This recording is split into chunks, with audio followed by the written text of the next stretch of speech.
तो जनाब ईद उल अज़हा गुजर गई, लेकिन कराची और लाहौर में जिस तरह से आलाइशें उठाई गई उसका मुआवजना जो है आज भी जारी है। ज़ाहिर है लाहौर और पाकिस्तान के जो दीगर अहम शहर हैं वो कराची से सफाई सुथराई में ही नहीं, इंफ्रास्ट्रक्चर की आप बात करें, दीगर शहरी सहूलतों की बात करें, उससे कहीं आगे हैं। बढ़ती तनकीद के पेश नज़र हमने देखा कि जी मेयर कराची मोहतरम मुर्तज़ा वहाब साहब ने गुज़श्ता रोज़ जमात इस्लामी और MQM को दावत दी कि वो पीपल्स पार्टी के साथ ताउन करें ताकि शहर की मिलकर खिदमत की जा सके। उनका ये भी कहना था कि जी शहर को बदनाम ना किया जाए क्योंकि ये शहर तो सबका है।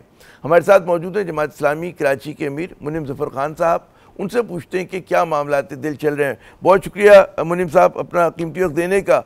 तो मेयर कराची ने बड़े खलूस से आप लोगों को ताउन की दावत दी है, क्या कहेंगे इस पर?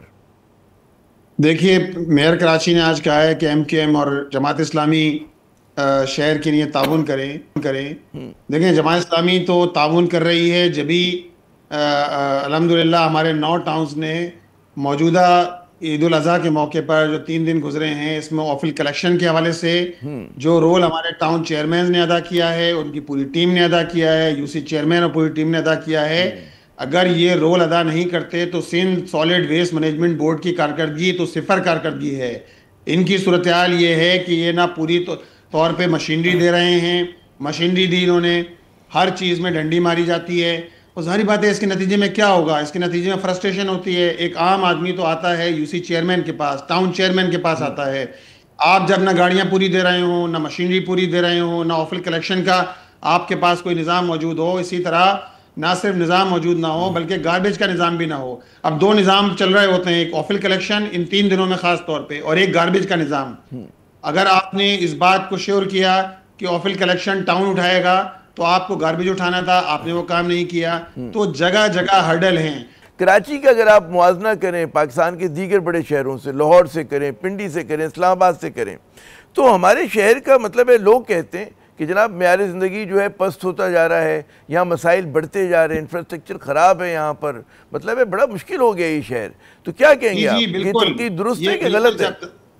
जब आप बिल्ली को दूध की रखवाली पे लगाएंगे तो क्या होगा? बिल्ली तो दूध पी जाएगी, तो दूध पी जाएगा। जब आप चोर को चौकीदारी पे लगाएंगे तो आपके घर का सफाया हो जाएगा। इस वक्त अमलन यही हो रहा है इस शहर के साथ। इस शहर का इंफ्रास्ट्रक्चर तबाह है। ये जिसको आप बिल्ला कह रहे हैं, मुझे बिल्ला आपने किसको कहा? मगर पीपल्स पार्टी मुंतखब होकर आई है, शहरी हुकूमत है उनके पास। आप मतलब है इस शहर में सूरत हाल ये है कि 17 साल में पीपल्स पार्टी 300 बसें ला सकी है। इस शहर में पिछले 22 साल से K4 मंसूबा बनकर नहीं दे रहा इन लोगों से। इस शहर में एक जो ग्रीन लाइन बनी है वो भी अधूरी बनी है, नुमाइश पर जाके छोड़ दी गई है। वो ग्रीन लाइन जो है वो इस शहर का कोई मंसूबा मुकम्मल होने का नाम नहीं ले रहा। इस शहर को आप ओन नहीं करते। पंजाब का जहाँ तक ताल्लुक है, पंजाब में बल्दियाती इंतखाबात नहीं हुए हैं, लेकिन पंजाब में जो भी हुकूमत होती है कम अज़ कम वो शहरों को ओन तो करती है।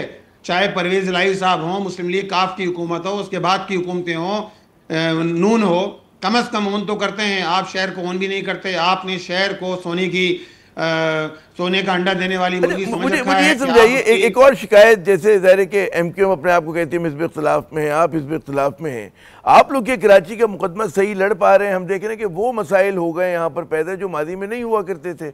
आज कराची के अंदर ज़्यादा पोल्यूशन है क्योंकि सारी सड़कें टूटी फूटी हैं, यहाँ पे ज़्यादा आवारा कुत्ते घूम रहे हैं, यहाँ पे ज़्यादा जो है स्ट्रीट क्राइम हो रहा है, पानी नहीं मिल रहा, गार्बेज के ढेर लगे हुए हैं, हर तरफ से आपको एहसास होता है पता नहीं कहाँ आ गए आप, किसी बहुत ही पसमानदा से बड़े गाँव में। ये हम सवाल करें तो किससे करें? नहीं, मैं तो आपसे कह रहा हूँ ना, आप मुकदमा लड़ते हैं। कल बजट आया है ना, कल वफाक बजट दिया है। वफाक में कौन कौन सी जमातें हैं? मुस्लिम लीग नून है, पीपल्स पार्टी है, MQM वफाकी हुकूमत के अंदर है। अब कराची का एक प्रोजेक्ट की बात कर रहा हूँ मैं, सिर्फ बकिया प्रोजेक्ट पे मत जाइए। K4 मंसूबा जिसको 2026 में, जून 2026 में मुकम्मल होना था, इसके लिए 40 अरब रुपए की डिमांड की गई, लेकिन मिला क्या शहर को? 3.2 अरब रुपए वफाकी हुकूमत ने एलोकेट किए हैं बजट में K4 मंसूबे के लिए। इसका मतलब है ना ही समझा जाए ना फिर कि ये मंसूबा जो है इसको फ्रीज कर दिया जाए। हुकूमत के पास भी तो पैसे होते हैं ना, आप लोग सिंध हुकूमत से क्यों नहीं मांगते? नहीं, देखिए सारा तो पैसे मरकज के पास तो पैसे ही नहीं है, सारे पैसे सूबे के पास है। नहीं, 133 अरब रुपए वाटर रिसोर्सेज पर खर्च किए जा रहे हैं। 133 अरब रुपए का बजट है वाटर रिसोर्सेज का, जिनमें से कराची को 3.2 अरब। इसका मतलब है 2.5% आप कराची को दे रहे हैं। आप कराची को 2.5% यानी ज़कात निकाल रहे हैं आप पूरे मुल्क की यानी वाटर रिसोर्सेज की ज़कात निकाल के आप कराची को दे रहे हैं 2.5%। और ये तो वफाक का प्रोजेक्ट है, वापडा को बनाना है K4, और वफाकी हुकूमत में सब पार्टियां शामिल हैं। मुनीम साहब, माजरत के मैं आपको ख़ता कलामी कर रहा हूँ, लेकिन मुझे कहा जा रहा है कि जी इस सेगमेंट का वक्त ख़त्म हो गया। कराची तो ऐसा इशू है कि जिस पे बहुत ज़्यादा बात हो सकती है और होनी चाहिए। वाकई कराची बहुत दुखी है, मसाइलिस्तान ये शहर बन चुका है, और वो सवाल बनता है कि जी सिंध हुकूमत हो, शहरी हुकूमत हो, क्यों उसके मसाइल को हल नहीं कर पा रही, और पाकिस्तान के दीगर शहरों के मुकाबले में यहाँ पे हालात ज़िंदगी पस्त से पस्त क्यों हो रहे हैं। बड़ा जायज़ सा सवाल है।